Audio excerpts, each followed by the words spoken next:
Today we're talking about owning a business versus working for a business, okay?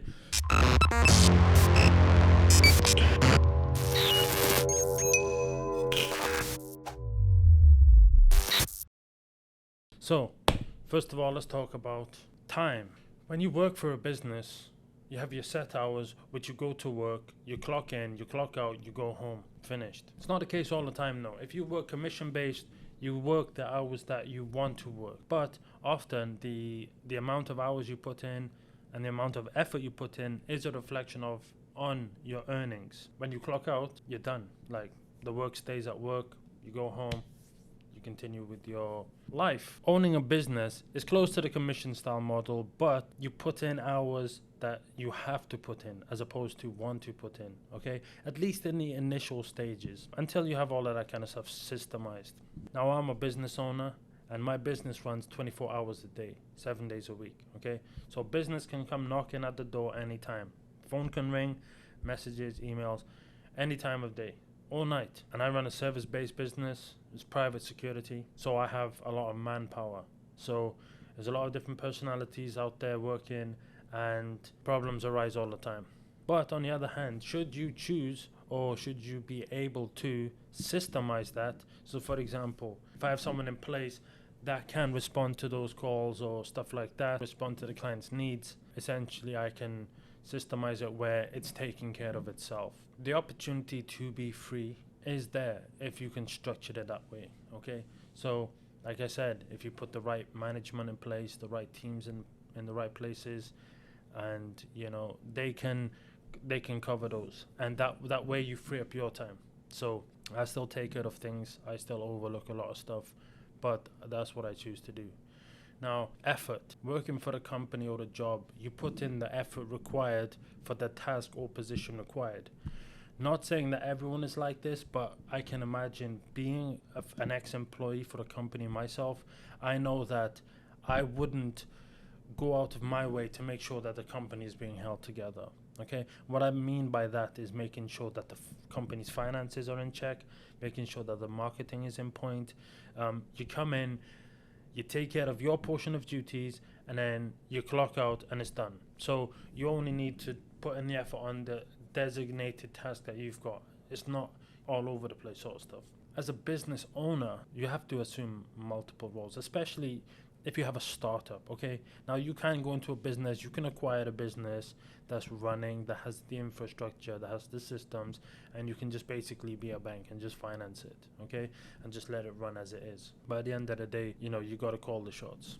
Me being a startup, I had to take operations, human resources, financing, marketing, sales, and everything in between. I was doing 18 hours a day for 7 days a week, making no money, okay? Zero money, but putting in a lot of effort, okay? And that's the sacrifice that separates, you know, the difference, okay? If you worked for a company 18 hours a day, 7 days a week, for months on end, for no money, you'd be out in an instant. You wouldn't hang around. But as an owner, you have the vision, you make the sacrifice in order to build, okay? Like I said, I did it for 3 months before I actually started gaining any traction. And, you know, when I'm at today, you know, that effort's kind of paid off because it's still growing, okay? You know, every month is different. 1 month up, 1 month, you know, not as high, you know, a little bit lower. I can sleep and make money. I can sit here and make money from that business, okay? So it's like that time that I sacrificed and gave up and the effort I put in paid off. Work smart, not hard, okay? Earning/money. Okay, so let's talk numbers.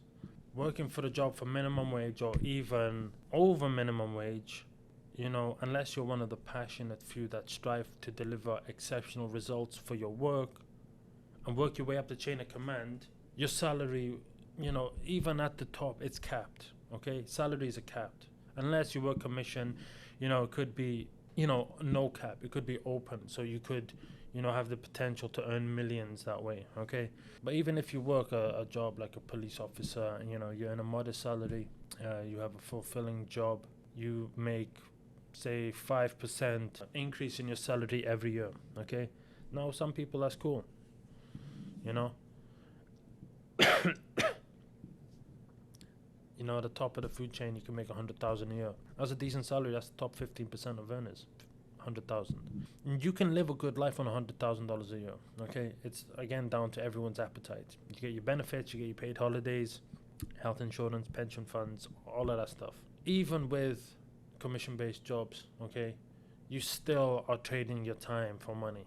Okay, now unless you're selling high-ticket items like some real expensive real estate, or have a limit on how much you can do in a day. Okay, whereas the ownership and stock, there's nothing there either. If you lose that job, or if you don't go to work, you don't make money. As a business owner, for those who have, let's say, a larger appetite, a visionary, you have no cap on what you can earn in business unless you're trading your time for money. If you're a painter, you could become a millionaire by selling one painting, but the chances are slim. Okay, I never say never, but you know, in business we take risks, but we take calculated risks. My point is how many pictures do you have to paint or sell to create a sustainable business model? Whereas if I had an insurance agency selling policies, I could create a small infrastructure in one city and scale it nationwide from the same office, okay, online. I wouldn't need to make a store here, a store there. I wouldn't need to give my time here and there. Okay, I would just need to, create marketing plans, to market in more wider areas. You can earn more from doing the same thing, if not less. And like I said, when I first started this company, my company, I was putting in 18 hours a day, Now it's generating 6 figures annually, and I'm doing less than I did before. I can put in more effort. There's always room for more improvement. I'm not saying that. But each to their own. Okay, I will scale up further when the time is right. Not only do you have a higher potential for earning, but your revenue is something that you can also sell. So say I decide, no, I'm done with this business. I've had enough. I want to move on to something else. I could sell my revenue, my company, my assets in the company. And that would be a fat payday because I own all the stock in that company. Okay, that stock is valued at X amount. I can sell it, get out, get paid to move on to something else. And a company who does the same thing could absorb my company, my revenue and my contracts and all of that stuff, and they could boost their margins on that because they already have their offices, they already have the assets they need, they have the manpower, the infrastructure, so they could absorb my bottom line and reduce the expenses, so they'd make more than what I would have made on that. So it could be a win-win. Owning a company is like buying a house. Working for the company is like renting a house. When you're renting, you can get up and leave any time.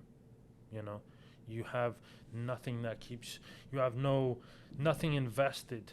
Okay, yes, you like decorate and stuff like that, but it'd be very easy to take the pictures off the wall and pack a box and move into another place. Whereas if you own the house, you have to pay for the maintenance of the property. You have to make the investment into there to own it. The money that you put in, a portion of it does go to interest. That's how the bank makes money, but a lot of it is pretty much your savings. You're putting money into something which at a later time, if you wanted to leave, you cash out. Hopefully in the time leading up to when you sell your business, hopefully you've been in the green, so you've made that money, that profit over the time that you've run the company. Then you go to sell it for X amount, you take that money and you get out. My points are this: owning a business is a lot more hard work in the early days. It's a lot more sacrifice, but you gotta have an idea of, if I put in this hard work now, I'm setting it up because essentially I look at it as a game now. It's like I'm just coordinating stuff. I'm just putting things in the right places, the finances, the people, the equipment, the organization of everything, and I get paid for doing all that. Okay, I get paid for risking my finance as well, because sometimes my client doesn't pay me. It's happened before. I don't get paid, but I've paid, so I've lost that little bit of money over there, but I've made extra money over there. So I'm willing to risk the finances, and in turn I get the reward for that. Everyone's happy. Okay, my guys are earning their money, I'm earning my money, everyone's getting paid, so it's cool.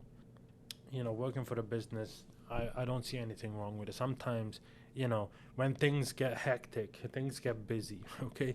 Sometimes I think, I could go and work for somebody and leave this headache at the door when I leave work, and it's somebody else's problem, okay? I don't usually like to think like that, but, having a business that's 24 hours a day and, problems are knocking all hours of the day and night, it's hard work. It is hard work. Don't get it twisted. Everyone thinks owning a business is glamorous.